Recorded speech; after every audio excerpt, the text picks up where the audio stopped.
Buen día, yo soy Miguel Bascur, de profesión enfermero. Continuando con clases del módulo de ventilación mecánica, el día de hoy hablaremos un tema que es un poquito más profundo y por algo además se trata un poquito más adelantado en el curso propiamente tal, en donde conversaremos en relación al soporte cardiorrespiratorio que se puede dar extracorpóreo en personas adultas. Hablar un poquitito en relación a los inicios de esta terapia extracorpórea, donde ya en el año 60 había uso de dispositivos que soportaban algunos tipos de órganos. En el 67 se describieron en pacientes que presentaban un síndrome de distrés respiratorio agudo, o sea que tenían una gran falla de tipo pulmonar en donde el intercambio gaseoso estaba defectuoso, se soportaba con un extracorpóreo externo al pulmón. En el 72 ya se utilizó con éxito un sistema artificial de oxigenación, que lo que hacía era finalmente pasar la sangre que tenía déficit de intercambio gaseoso en el cuerpo hacia una membrana de oxigenación, se oxigenaba y se retornaba al cuerpo, que es bastante parecido a lo que se utiliza el día de hoy. Ya en el 75 se instaló el primer ECMO neonatal. Recordemos que este tipo de tratamiento, de soporte más que tratamiento, este tipo de intervención de soporte, se comenzó a utilizar en pacientes neonatales teniendo un auge reciente en pacientes de tipo adulto. Actualmente el ECMO es el tratamiento aceptado para la falla respiratoria de tipo severa, cuando ya es refractaria a todo tipo de ventilación no convencional, hablando de posición prono, hablando inclusive de hasta hace un par de años atrás la ventilación de alta frecuencia. Si todo eso fallaba, la insuficiencia respiratoria era refractaria a este tipo de tratamiento, convencional y no convencional, avanzábamos en la falla respiratoria, en la instalación de esta membrana de oxigenación extracorpórea. Tenemos entonces diferentes tipos de soporte vital extracorpóreo, o el ESLS según sus siglas en inglés. Primero tenemos circulación e intercambio de gases extracorpóreos prolongado para pacientes con insuficiencia ya sea de tipo cardíaca, pulmonar o ambas, que sean particularmente reversibles. Esto lo vamos a ver como condicionante en las indicaciones propiamente tal de este tipo de terapia de soporte. En el soporte vital extracorpóreo lo podemos dividir entonces según la falla sea pulmonar o cardíaca, en un veno venoso para una falla pulmonar y en un veno arterial para una falla cardíaca. Es decir, el veno venoso va a estar supliendo la función pulmonar y el veno arterial va a estar supliendo la función cardíaca. Si yo tengo una falla de bomba, una falla cardíaca, mi dispositivo o soporte extracorpóreo de oxigenación debería privilegiarse un veno arterial. Si yo tengo una falla pulmonar, este extracorpóreo debería ser veno venoso. Además, tenemos lo que es conocido como ILA, que es la asistencia vital extracorpórea pero sin bomba, ¿ya? Es decir, aquella que no necesita una bomba, como si la utiliza el ECMO, membrana de oxigenación extracorpórea, necesita, por la cantidad de sangre que utilice, que mueve, necesita una bomba para funcionar. No así el ILA, ¿ya? O injuria pulmonar aguda, si uno lo quisiera en sus términos y siglas en inglés. ¿Qué en sí significa ECMO? ¿Ya? También en sus siglas comentadas en inglés, significa membrana de oxigenación extracorpórea, ¿ya? Eso es lo que de aquí en adelante hablaremos en relación al ECMO. Es una membrana extracorpórea que oxigena la sangre que pasa por esta membrana para retornar esta sangre al cuerpo ya oxigenada. Para instalar este dispositivo pensemos ya en un paciente grave que ha sido o que no ha tenido el manejo no suficiente, pero con los tipos de ventilaciones convencionales y no convencionales no han sido suficientes para que este pulmón, descanse y por consiguiente comience a un reseteo y a funcionar nuevamente. Entonces estamos hablando de un tipo de paciente ya con una etapa de déficit cardiopulmonar de tipo avanzado. Entonces tenemos ciertas indicaciones, pensando y ya imaginándonos un paciente bien grave, en los cuales nosotros podríamos utilizar este tipo de membrana. Para eso hay una institución internacional que es la ELSO, que es la que consensa, digamos, todos estos casos, utiliza la medicina basada en la evidencia para dar la mejor y mayor cantidad de tips en relación a, por ejemplo, lo que son o quienes deberían tener indicación de esta membrana de oxigenación extracorpórea. Y una, por ejemplo, es la patología severa y aguda, que puede ser cardíaca y o pulmonar, con una mortalidad que se refleja entre el 50 a 80%. O sea, por eso, como yo les comentaba, un paciente ya bien grave. Aquellos que tienen patología diagnosticada con H1N1, tuvimos un gran auge, ¿cierto?, hace años atrás, en donde se estudió con mayor profundidad, digamos, este tipo de patología, en donde aquellos que tenían una mortalidad mayor al 80% se consideraban con indicaciones de esta membrana de oxigenación extracorpórea, y aquellos que tenían una PAFI menor a 80, usando una FiO2 del 100%, con una presión plató de más de 30 centímetros de agua. Es decir, aquello, recordemos que la PAFI, ¿cierto?, era la relación entre la presión arterial que existía de oxígeno en una muestra arterial propiamente tal, y qué cantidad de aporte tenía esa sangre arterial, porque no va a ser lo mismo que nosotros a FiO2 ambiental del 20,8-21% tengamos una saturación o una presión arterial en sangre de 80, donde la PAFI nos va a dar, o esta relación nos va a dar mayor a 400. Pudiese yo ver, en líneas generales, un gas arterial con una presión arterial de oxígeno normal, pero si consigno a qué fracción inspiratoria de oxígeno se consiguió esa PaO2, entre comillas, normal, debo verificar entonces esta relación entre la presión arterial que encuentro de oxígeno en un gas arterial y la fracción inspiratoria de oxígeno por la cual se consiguió esta presión arterial de oxígeno. Tenemos entonces criterios específicos para conexión a un ECMO de tipo veno-venoso. Recordemos siempre que la membrana de oxigenación extracorpórea veno-venosa va a suplir la función pulmonar, veno-venoso. Entonces, en aquellos en que, a pesar de tener una ventilación mecánica protectiva, recordemos que en los síndromes de distrés respiratorio, el último consenso, se visualizó que si nosotros utilizábamos volúmenes corrientes pequeños, ¿qué llamamos pequeños? Aquellos que utilizan menos que 6 ml por kilo de peso para un volumen corriente total en cada inhalación y consiguiente exhalación. Es una ventilación mecánica de tipo protectiva. Y a eso, si le sumábamos protocolos con máximo reclutamiento, en donde hay una sucesión en relación a la FiO2, por ejemplo, que aplicamos, y al PIB máximo que podemos aplicar para lograr un reclutamiento alveolar. Recordemos que cuando hablamos de reclutamiento, es decir, queremos recuperar alvéolos que están colapsados en ese minuto debido a este síndrome de distrés respiratorio agudo y que tratamos de recuperar mediante la administración de presión positiva de final de expiración, es decir, mayor cantidad de apertura de alvéolos. Si sumamos la ventilación mecánica protectiva, es decir, 6 ml por kilo de peso, más protocolo de reclutamiento, y aún así fallaban, nosotros ya podíamos pensar en utilizar este ECMO veno-venoso que nos va a suplir la función pulmonar. Además, en la insuficiencia respiratoria grave, que no responde a medidas de soporte.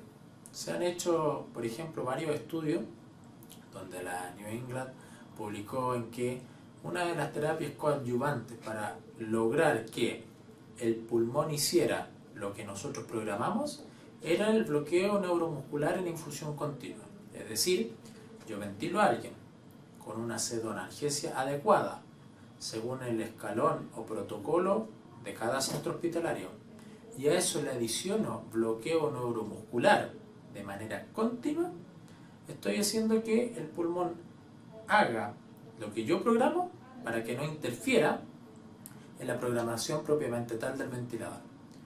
Cuando esto, y manteniendo todos estos criterios, comienza a fallar, entramos en la posibilidad de utilizar este ECMO veno-venoso, supliendo la función de tipo pulmonar.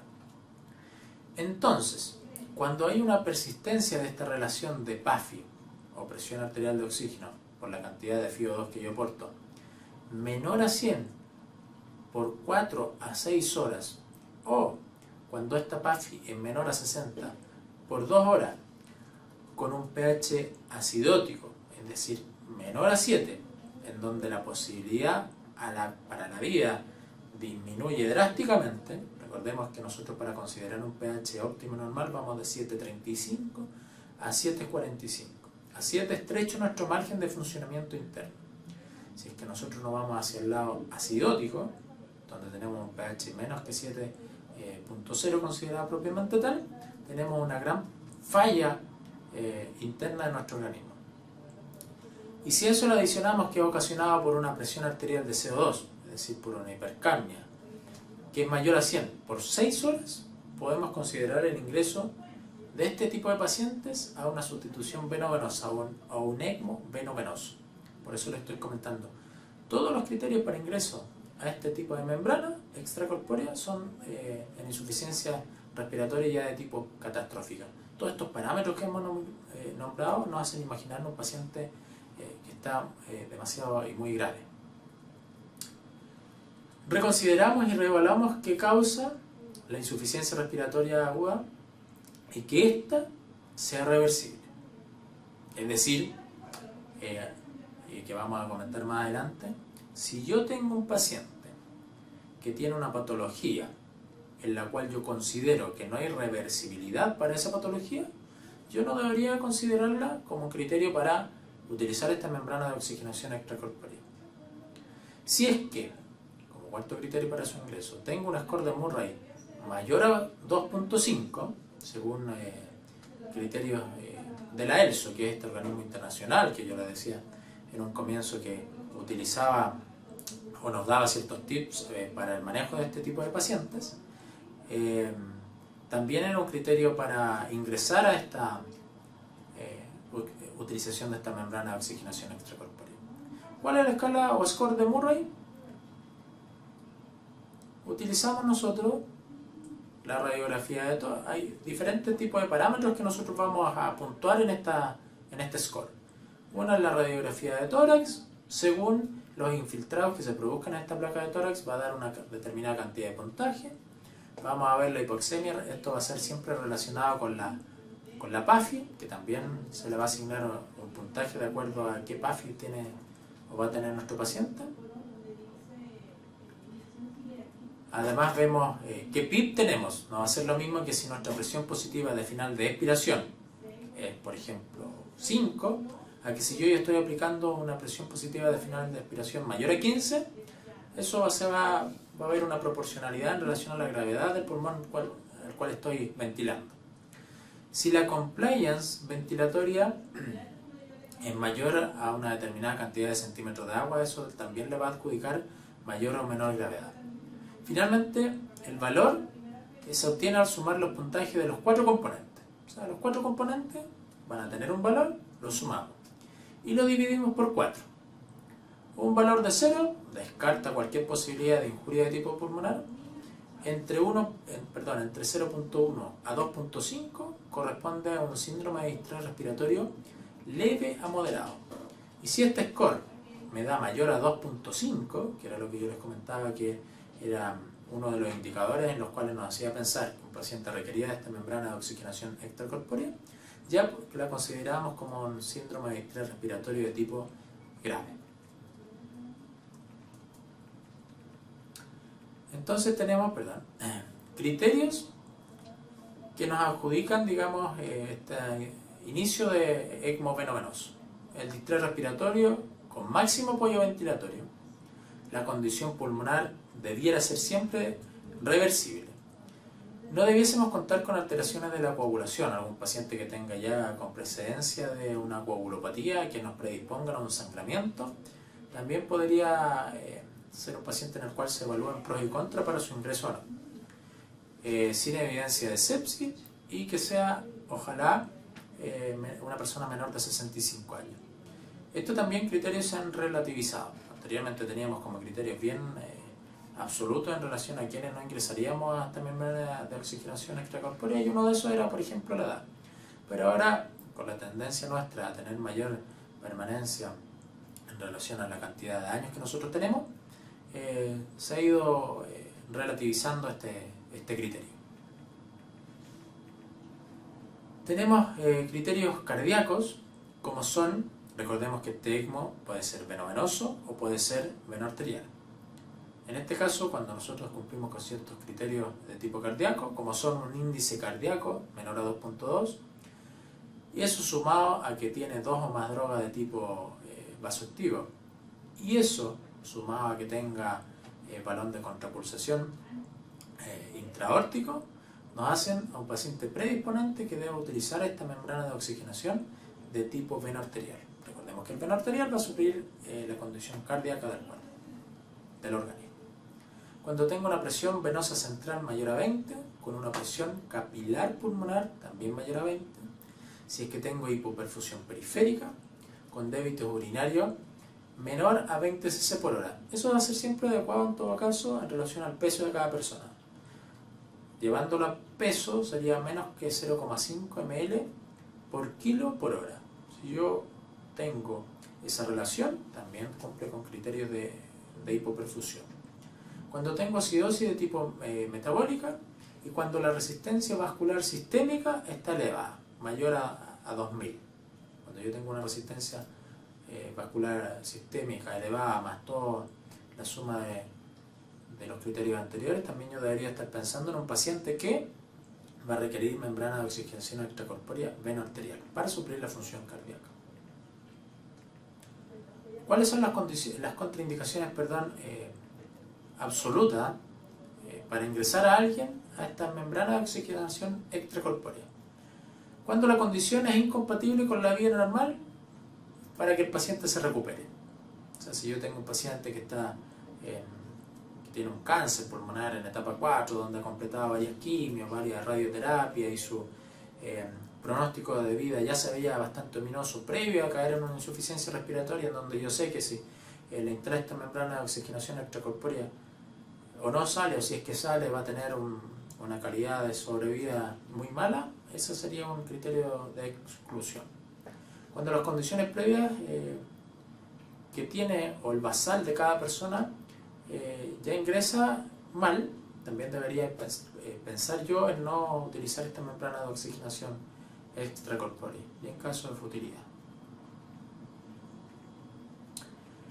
Tengo contraindicaciones que son de tipo relativas, o sea, comentamos algunas absolutas, y tengo estas contraindicaciones que son relativas. ¿Cómo cuáles? El impedimento de recibir productos sanguíneos. Sabemos nosotros que hay cierto tipo de adherencia religiosa en la cual la persona opta a su ingreso inclusive por rechazar cualquier tipo de transfusión sanguínea que pueda suplir un posible sangramiento futuro. En lo ECMO, como vamos a ver, ¿por qué? Se produce una gran probabilidad de sangramiento de algún sitio que va a requerir de algún tipo de transfusión. Si nosotros contamos con que un paciente no va a recibir algún tipo de transfusión sanguínea, pudiese llevarnos a pensar o a evaluar la posibilidad de que esta persona no ingrese a este tipo de membrana de oxigenación. Cuando lleva ventilación mecánica mayor a 7 días, quizás esto va más adherido en relación a que es un paciente que se ha intentado un tipo de ventilación mecánica convencional, se ha pasado por una quizás también no convencional y se ha demorado mucho en la decisión a tomar para ingresarlo o no a este tipo de membrana de oxigenación. Eso también nos puede llevar a evaluar los pros y los contras que puedan tener, ingresarlo o no a este tipo de membrana de oxigenación. Como yo les comentaba, ya la edad se ha relativizado bastante en relación también al basal que nosotros vamos a tratar, o a la persona a la cual vamos a tratar. Cuando esta persona también es obesa por los accesos vasculares a los cuales nos puede o no predisponer. Cuando tiene alguna contraindicación de anticoagulación. O sea, nosotros podemos tener algún paciente con una hematoma intracerebral que va a tener contraindicación de anticoagular, y esta membrana de oxigenación con parámetros procoagulantes lo que va a requerir es anticoagular. Si yo no puedo anticoagular a alguien, también me va a llevar a evaluar los pros o sopesar los pros y contras en relación a utilizar este tipo de membrana. Como yo les comentaba, hemorragia entonces del sistema nervioso central, puente a trasplante pulmonar en pacientes no enlistados. Los pacientes muchas veces requieren sustitución pulmonar en un ECMO veno-venoso en un puente del trasplante pulmonar definitivo. Es decir, yo tengo una insuficiencia respiratoria, tengo ciertos parámetros que me incluyeron en una lista de espera para el trasplante pulmonar y son el puente necesario entre que tengo una insuficiencia respiratoria ya severa, donde mi pulmón ya no es capaz de oxigenar mi cuerpo, puedo pasar yo una membrana de oxigenación extracorpórea veno-venosa hasta la espera de ese trasplante. Es lógico pensar que en un paciente no enlistado voy a evaluar yo si es que lo incorporo o no con el outcome que me puede producir esto en este tipo de pacientes. Cirrosis con ascitis, la verdad esto va también bastante de la mano entre que la ascitis me va a provocar un aumento de la presión intraabdominal, un peor manejo de las presiones intratorácicas, y además la cirrosis va bastante de la mano con toda la coagulopatía de tipo hepática, que es la que comentábamos en un punto anterior.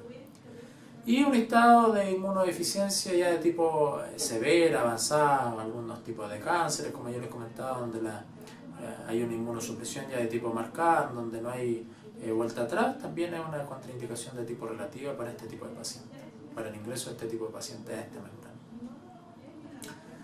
El ECMO, como dispositivo y como complejidad del mismo, no solamente tiene contra. Nosotros vamos a encontrar ciertas ventajas en relación a la utilización e incorporación de la misma membrana. Y una de ellas es que en la actualidad tenemos bastantes centros en Chile que tienen ya la experiencia necesaria para poder utilizar este tipo de dispositivos. Hace años atrás eran contados con los dedos de una mano y bien centralizados, digamos, a nivel nacional, pero ahora se ha masificado un poco más este tipo de terapia, siendo Chile inclusive un centro de referencia latinoamericano en relación a la capacitación propiamente tal de este dispositivo. Entonces tiene un inicio rápido de soporte, es una técnica poco agresiva, a pesar de que uno ve una gran cantidad de volumen sanguíneo extracorpóreo. La verdad requiere de algún tipo de canulación y que para un personal ya entrenado no demanda, digamos, mayor agresividad del vaso sanguíneo propiamente tal.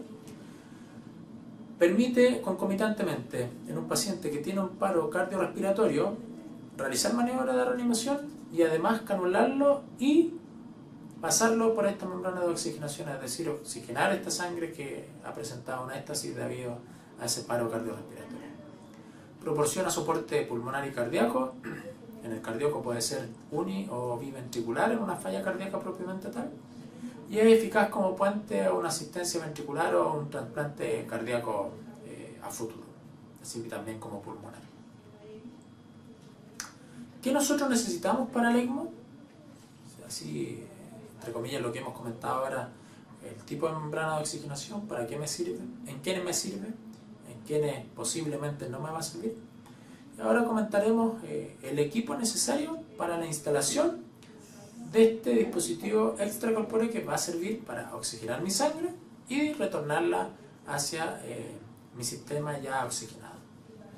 Bueno, el circuito se compone de cánulas, las cuales van a tener una cánula venosa y arterial con una bomba centrífuga. Es decir, yo debo canular, por ejemplo, en un ECMO veno-venoso, un vaso sanguíneo venoso y un vaso sanguíneo venoso. Los dos de gran calibre, que me permitan movilizar gran cantidad de volumen sanguíneo extracorpóreo, entre 3 a 6 litros por minuto, es decir, en el minuto este sistema es capaz de soportar todo el gasto cardíaco que mi sistema puede movilizar por esa cantidad de tiempo. Un oxigenador yo, para introducir esta gran cantidad de volumen de sangre, necesito manejar o necesito que pase por un oxigenador. Entonces, por una cánula venosa se va a extraer la sangre, va a pasar por el oxigenador, que es el que voy a necesitar como equipo propiamente tal, y por otra cánula voy a devolver esta sangre ya oxigenada habiendo pasado por este oxigenador. Como muevo tanta cantidad de volumen extracorpóreo, este volumen sanguíneo se va a enfriar en relación a la temperatura corporal. Entonces, para eso yo como equipo voy a necesitar un intercambiador de calor que me va a permitir que esta sangre logre valores cuasi normales de temperatura sanguínea interna. La consola en la cual yo voy a programar todos los parámetros que requiero yo de acuerdo a la gravedad o no de esa persona y que van a ser manejados por mí. Hablemos de el gasto cardíaco. El gasto cardíaco va en relación a la cantidad de revoluciones por minuto que es capaz de movilizar un roller. Ese roller se programa en relación a las revoluciones por minuto y esas revoluciones por minuto me va a dar un gasto cardíaco que va a ser siempre manejado por mí. Mezclador de oxígeno de aire. Así como en un ventilador mecánico convencional, yo necesito una red que me abastezca de oxígeno continuo y que haga una mezcla de aire en relación a la fracción inspiratoria de oxígeno que yo quiero que esa membrana tenga, que puede ir también desde el 21% hasta el 100% de fracción inspiratoria de oxígeno. El calentador de las cánulas arterial y venosa, o arterial o venosa, y un carro de transporte que me sirva para, increíblemente quizás, porque antaño no se contaba con o no se podía pensar siquiera en este tipo de situaciones, pero si yo requiero en un paciente grave tener algún tipo de imagen, por ejemplo en un escáner, poder tener este carro que me permita movilizar todos estos componentes de un lugar a otro al paciente, inclusive desde un piso a otro piso. Las cánulas, como ustedes pueden ver acá en la fotografía, son de material plástico, pero que sea o que permita flexibilidad. Si yo instalo una cánula de tipo rígida, no va a coincidir con la anatomía o movilización de una persona que tiene esta membrana de oxigenación extracorpórea.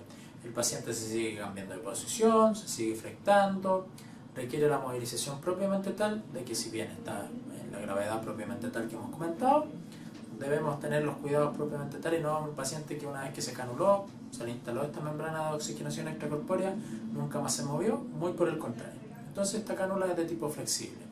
Es de poliuterano, reforzada con anillos de acero inoxidable, y que cumplan con la función o con la característica de que sea radiopaco, para que una vez instalada, controlo con radiografía y observo dónde se ha, ojalá, normosituado esta cánula que yo utilice.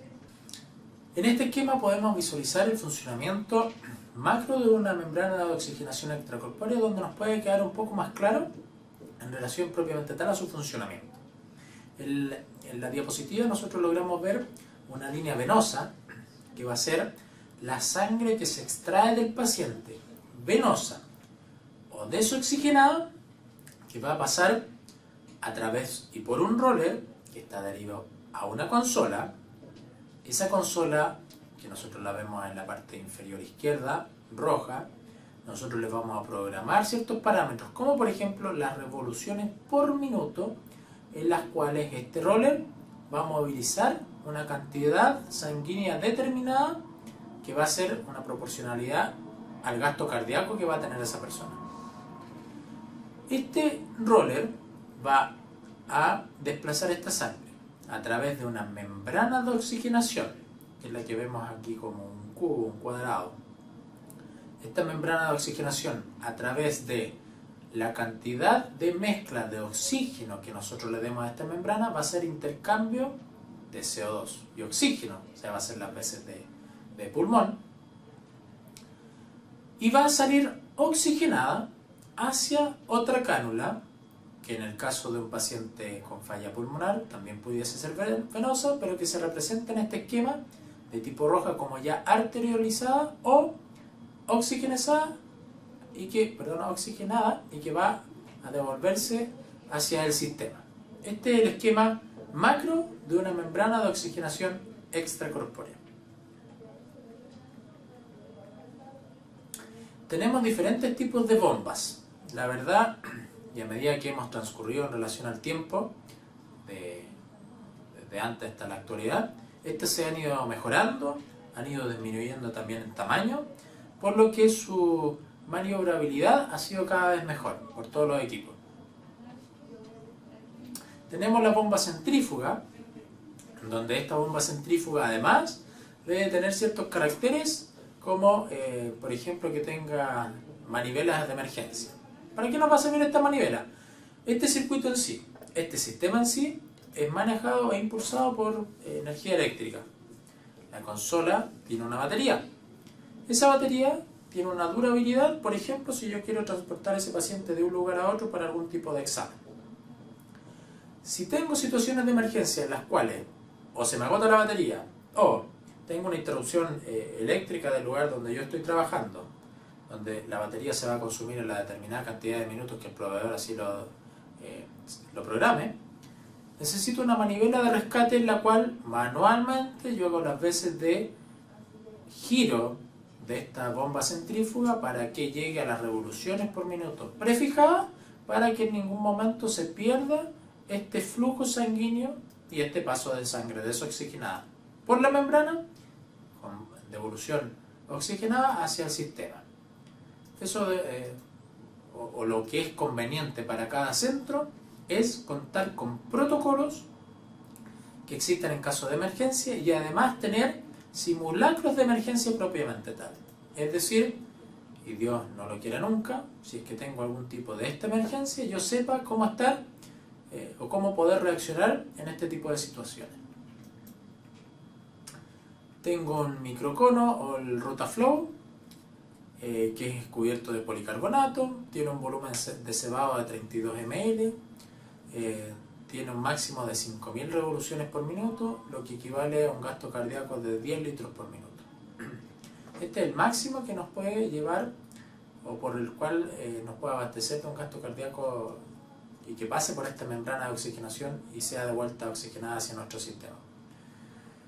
Creo yo que lo único negativo de esto es que entre mayor cantidad de revoluciones por minuto tiene esta centrífuga recordémoslo o funciona de manera mecánica también, me puede producir cierto grado de hemólisis. Entre mayor cantidad de revoluciones, mayor cantidad de hemólisis y mayor cantidad de glóbulos rojos que tienen ruptura y por ende el hematocrito, la volemia y todo eso consiguiente puede decaer en este tipo de pacientes. El Rotaflow que yo les comentaba es un medidor de flujo ultrasónico, tiene un sensor de burbujas, este circuito en sí recordemos que jamás debería presentar una burbuja interna, tiene un sistema de cebado y calibración, de acoplamiento de tipo magnético y que cuenta con esta unidad de emergencia que yo les comentaba en caso de alguna interrupción eléctrica o falla de batería del propio sistema. El oxigenador también tenemos varios tipos de oxigenadores que han evolucionado en relación a el tipo también de competencia, la cantidad de proveedores que han aparecido, la cantidad de material que ha aparecido actualmente. Pero es una membrana de polimetilpentene de fibra hueca, tiene un área de intercambio de 1,8 metros, tiene una alta tasa de transferencia de gases, es decir, yo la cantidad de mezcla de fracción inspiratoria de oxígeno que quiero que se incorpore a la sangre es lo que va a suceder, y también tiene un intercambiador de calor integrado. Recordemos que yo lo que no quiero que se pierda en esta oportunidad es calor hacia el exterior. Esta es nuestra consola, ¿ya? Tiene, como cualquier artefacto, creo yo, electrónico, batería incorporada. Esta dura 90 minutos con una buena mantención. Esta consola y con el pasar de los años también va perdiendo efectividad en relación a la batería, como cualquier dispositivo electrónico. Entonces siempre es necesario, como yo les comentaba, hacer estos talleres de emergencia para saber qué hacer en relación a este tipo de situaciones. Tiene un indicador del voltaje de la batería, una alarma sonora en caso de que, si yo programé, por ejemplo, que mi gasto cardíaco sea entre este y este parámetro. Si es que cae o está por sobre este parámetro, me va a avisar. Y tiene un indicador de funcionamiento óptimo. El mezclador de oxígeno de aire también va a una red central, preferentemente, pudiese también ser hacia oxígeno de una cantidad grande de este gas, que regula la proporción entonces de oxígeno y aire para hacerme la mezcla de fracción inspiratoria de oxígeno. También tiene un flujo de gases que entra a la fase gaseosa del oxigenador. Es decir, yo programo una determinada cantidad de FiO2 o de fracción inspiratoria de oxígeno. Programo a cuántos litros por minuto voy a movilizar esta fracción inspiratoria de oxígeno, y esto va conectado al oxigenador, que valga la redundancia, va a oxigenar la sangre que pase por este dispositivo. El calentador, que es un microprocesador que calienta el agua entre 25 y 40 grados Celsius, que va a ser manejado por mí, impulsa el agua al intercambiador de calor del oxigenador y me va a servir para mantener una temperatura adecuada, evitando la pérdida de calor cuando esta sangre sale hacia el exterior por todo este circuito. Este es un carro de ECMO. Como lo pueden ver acá, quizás implica un poquito de temerosidad por alguien que nunca ha visto este aparato, pero créanme o no, en la actualidad es de una menor proporcionalidad en relación a lo que se utilizaba antiguamente.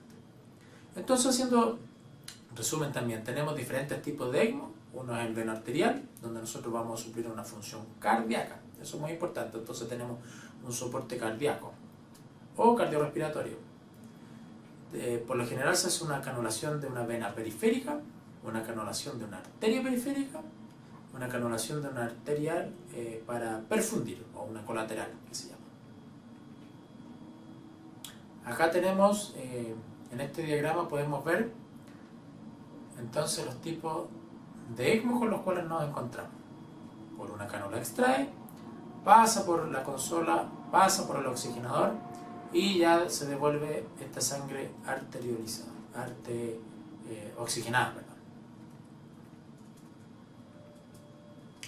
Tenemos el veno venoso, donde va a ser preferentemente un soporte de tipo ventilatorio o respiratorio, y por lo general va a haber una canulación de dos venas periféricas que pueden ser femoral, puede ser yugular, puede extraerse por la femoral y devolverse por la yugular. También en la actualidad contamos con algunos tipos de cánulas que vienen fenestradas internamente con un doble lumen, donde por ese doble lumen, siendo una sola cánula, se extrae la sangre, pasa por toda esta consola y oxigenador y se devuelve por otro lumen fenestrado de la misma cánula, no siendo necesario tener que canular dos venas en este tipo de pacientes. De preferencia, la canulación puede ser percutánea, también puede ser quirúrgica o a cielo abierto, y directa por toracotomía. ¿De qué va a depender? Más que nada del equipo que sea el encargado de realizar este procedimiento, ya sea un cirujano cardíaco, ya sea un radiólogo intervencional, dependiendo del lugar donde nosotros trabajemos. ¿Qué manejo nosotros debemos tener en este tipo de pacientes? Al igual, este paciente no por conectarle a una membrana de oxigenación extracorpórea va a estar todo estupendo y vamos a tener que dejar de manejar la parte ventilatoria o la ventilación mecánica invasiva como tal. Entonces va a requerir, lo más probable, sedación, analgesia y además bloqueo neuromuscular o relajación. Profilaxis antibiótica, dependiendo de la manipulación que tengamos y a la causa, inclusive que haya provocado esta insuficiencia respiratoria. Nutrirlo. Nosotros es muy importante no dejar de lado a un paciente que tiene una falla respiratoria y por consiguientemente quizás un cuadro séptico, no generar una bacteriema por translocación bacteriana de tipo digestivo, entonces favorecer la nutrición. Y la ventilación mecánica por lo general se hace con parámetros de reposo. Eso quiere decir que mientras funcione la membrana de oxigenación extracorpórea, yo pretendo mantener el pulmón a mínimos parámetros en los cuales este pulmón en esa oportunidad con este tipo de soporte puede descansar y por consiguientemente recuperarse. Entonces, una FiO2 menor que 0,5%, porque recordemos que ya estamos supliendo esta sangre por la membrana de oxigenación extracorpórea, a PIP o presiones positivas de final de expiración menor a 10, con frecuencia respiratoria bastante baja, que si ustedes ven inclusive son bajos los niveles que uno conoce como normalidad en una frecuencia respiratoria, y una presión de vía aérea también bien bajita. Si bien este circuito es no procoagulante y en su interior tiene una cubierta heparinizada que me desfavorezca que este circuito se coagule, porque recordemos que esta sangre va a salir hacia el exterior y todo lo que sale de nuestro sistema va a tratar de coagular. Este sistema está hecho, o todo su sistema, ya sea las cánulas, ya sea el motor, lo que hemos comentado anteriormente, viene con un sistema que es no procoagulante, pero aún así, si nosotros no anticoaguláramos por sistema a nuestro paciente, este sistema se coagularía. Entonces nosotros debemos hacer un manejo de la anticoagulación, o debemos anticoagularlo, en otras palabras. ¿Con qué? Con heparina de tipo sistémica, la que yo creo que nosotros, la mayormente los que trabajamos en el área asistencial se conoce, un frasquito de 25.000 unidades, por lo general diluido en 250 de solución fisiológica, y esta anticoagulación por lo general va a estar adecuada según el ACT. El ACT no es nada más que el tiempo de coágulo activado, llevado a las siglas en inglés o traducido en español, que no se refiere a nada más ni nada menos a que yo tomo una muestra sanguínea de un paciente, la deposito en un frasco que va a ser adecuado para una consola específica que me mide ACT, y va a calcular la cantidad de segundos en que va a formar un coágulo este tubo del cual yo extraje del paciente. El ideal es llevar este ACT o tiempo de coágulo activado entre 180 a 200 segundos. Si yo extraigo la muestra, la deposito en este frasco, me la procesa esta consola y esta se demora entre 180 a 200 segundos, yo debo decir que a la velocidad que estoy anticoagulando a mi paciente es la adecuada.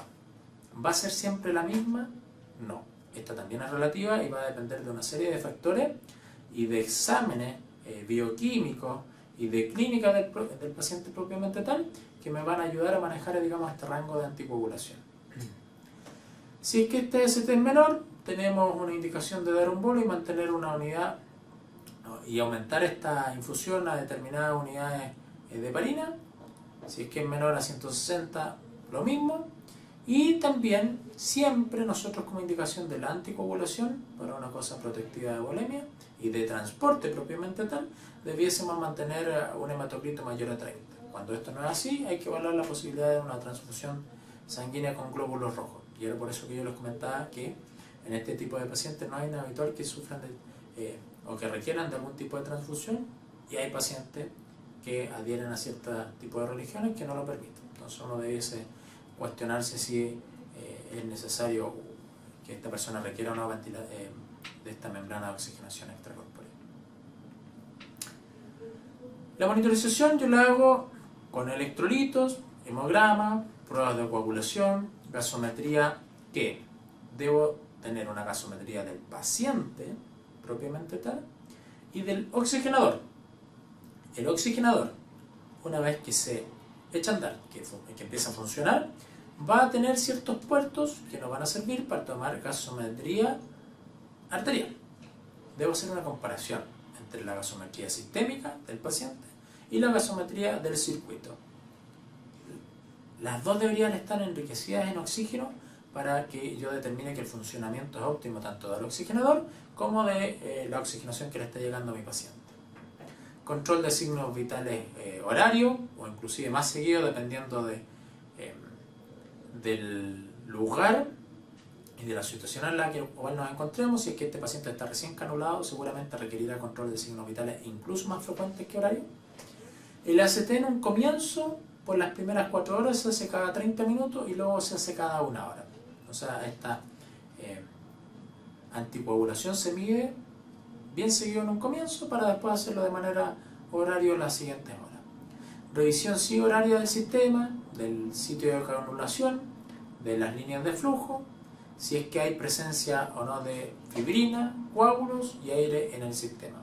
Para eso es ideal también contar nosotros con una linterna pequeña, donde nos va a ayudar a dilucidar mayormente si es que nosotros tenemos fibrina, coágulos, sobre todo en las membranas de oxigenación, y que nos pueda llevar a un consiguiente cambio de la misma membrana. Esta membrana tiene una cierta durabilidad, va a depender también del proveedor esta durabilidad, pero de mayor cantidad de días de permanencia esta membrana va acumulando fibrina, va acumulando litio, por ende le va quitando área de superficie para intercambio gaseoso y de oxigenación de la propia membrana.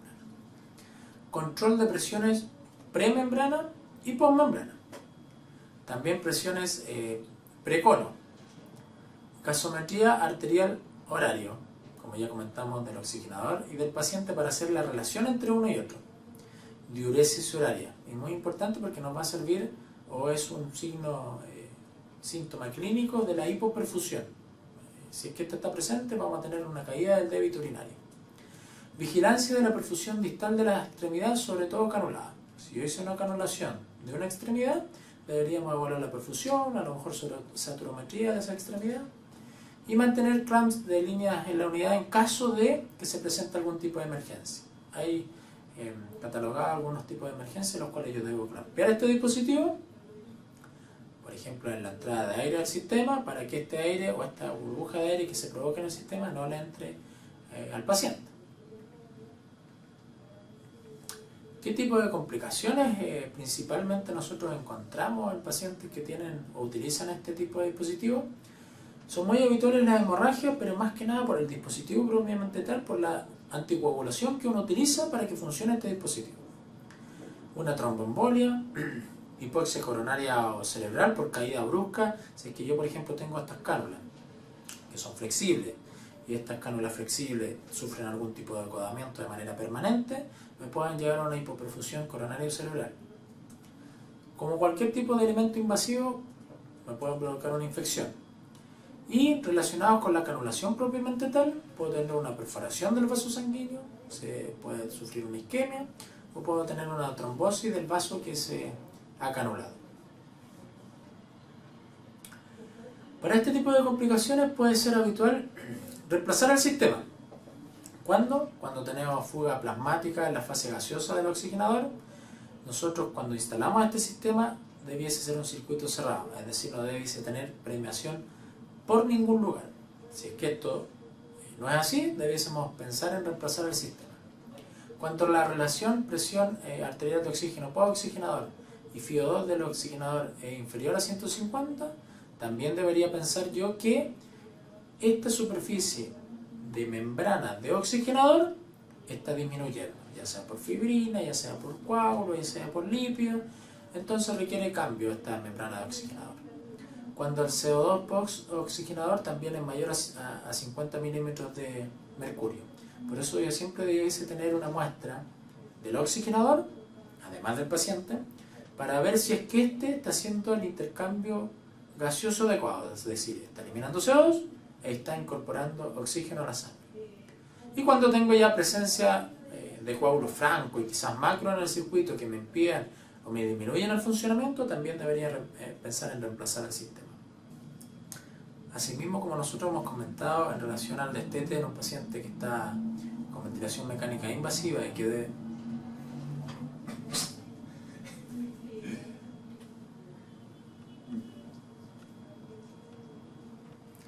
Asimismo, como nosotros hemos comentado, que un paciente con ventilación mecánica invasiva puede cursar por una etapa de weaning en la cual el pulmón viene recuperándose. Un paciente que se ha sometido a terapia de soporte extracorpórea también puede tener una etapa de destete. ¿Qué es lo que probaremos acá? Disminuir el aporte de la membrana de oxigenación extracorpórea, es decir, disminuir la cantidad de sangre que se ve oxigenada a través de esta membrana.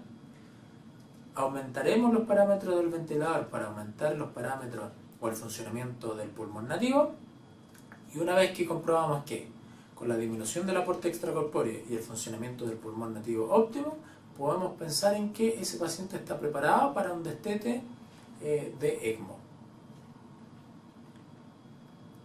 El ECMO está hecho principalmente para oxigenar la sangre. Como comentábamos en la introducción propiamente tal de esta clase, nosotros disponemos de varios circuitos de soporte extracorpóreo.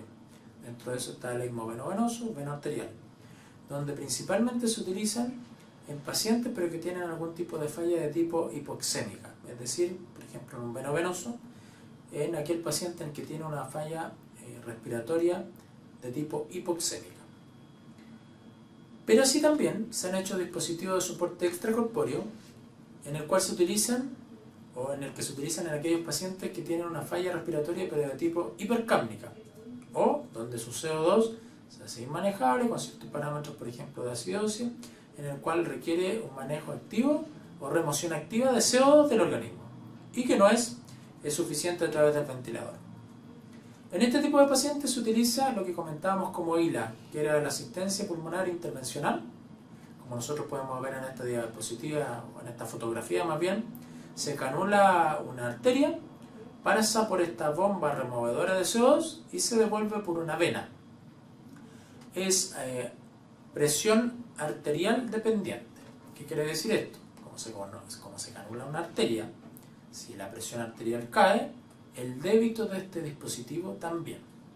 En ese caso tendré que utilizar volumen, tendré que utilizar alguna droga vasoactiva, catecolamina, para aumentar la presión y por ende aumentar el flujo de este dispositivo. Actualmente no se ha inventado, pero ha aparecido un nuevo dispositivo con nombre comercial Émola. Este dispositivo utiliza bomba, y al utilizar bomba podemos canular una vena, pasar por el removedor de CO2 y devolver la sangre por otra vena, lo que no se consigue con el Novalan, que es el marca comercial que nosotros utilizamos para esta asistencia pulmonar intervencional, Novalan. Mayormente conocido el Novalan, se utiliza hace una cantidad considerable de años atrás, pero como yo les comentaba requiere una canulación arterial, es presión arterial dependiente, como nosotros podemos ver también en esta fotografía, por la rama roja, que es la arterial, se extrae sangre, pasa por este dispositivo o por este removedor de CO2 que nosotros vemos de manera cúbica ahí en la diapositiva, y se devuelve por otra cánula o por otra rama venosa hacia el organismo, habiendo ya removido el CO2 por esta membrana. Acá tenemos un paciente canulado con el Novalan, como podemos ver ahí con su marca comercial respectiva, siendo ILA genérico y convencional para el resto de los dispositivos, donde a través de un sensor se puede ver la cantidad de flujo que pasa a través de esta membrana y donde nosotros podemos ver si es que es la suficiente o no para remover la cantidad de CO2 que nosotros tenemos en el paciente. ¿Cómo lo lograré? Tomaré un gas arterial sistémico del paciente que estoy manejando con este sistema y aumentaré o disminuiré el flujo a través de aumentar o disminuir la presión arterial que tenga ese paciente en ese minuto. Acá, por ejemplo, comentamos alguna diferencia entre el ILA o Novalan y el ECMO, en donde principalmente se puede ver que una utiliza bomba de funcionamiento como es el ECMO por la gran cantidad de volumen que este mueve por el extrasistema versus el Novalan, y donde además podemos ver, por ejemplo, que uno está hecho principalmente para oxigenar y secundariamente remover CO2, en cambio el ILA o el Novalan está hecho principalmente para remover CO2. 70% remueve CO2 y un 30% también oxigena. Es decir, sirve para oxigenar, sí, pero en una menor proporcionalidad que para lo que está definido que es la remoción de CO2. Con esta diapositiva finalizamos la clase del día de hoy. Es un tema súper interesante, un tema quizás un poco complejo que lo hemos tratado de sintetizar en esta clase. Pero para mayor información nosotros siempre estamos a menos a que ustedes nos consulten a través de la página para complementar quizás lo que hemos visto el día de hoy. Muchísimas gracias, que estén muy bien. Hasta luego.